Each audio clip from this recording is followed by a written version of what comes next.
Et stop, tu roules sur le boulevard BD, cet album est fait pour toi. Le Marsupilami, tome 34, Marsu Club. Avec Georges, Diane écume la ville de Chiquito afin de retrouver son neveu Hector. Le bar commissariat prend toutes les infos concernant sa disparition.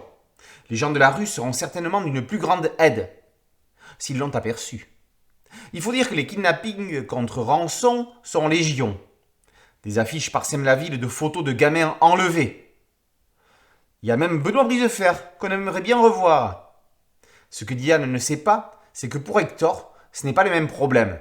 L'enfant a été transformé en marsupilami par le sorcier Chahutas tout ankylosé. Mais a-t-il vraiment envie de redevenir humain? Qu'est-ce qui pourrait bien le faire changer d'avis? 3 ans et demi après Super Marsu, la première partie de cette aventure, on va enfin découvrir ce qu'il est advenu de Hector, métamorphosé en marsupilami. Alors que le financement de ses recherches a été stoppé et qu'il doit repartir à Londres, Diane ne se voit pas quitter le pays sans son neveu. Pendant ce temps, le gamin, dans la peau d'un marsu, apprend à vivre en communauté au milieu des autres individus de l'espèce. Toutes les règles ne sont pas évidentes à accepter. En particulier, 2 mâles adultes ne peuvent pas cohabiter sur le même territoire. Il va falloir fonder une famille, ce qui va lui valoir une démonstration de séance de séduction par un marsupilami de haute volée.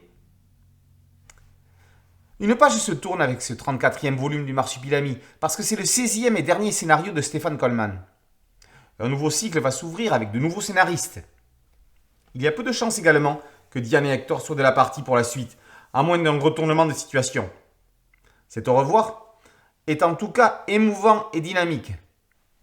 Les recherches en ville alternent avec les scènes quasi muettes dans la jungle.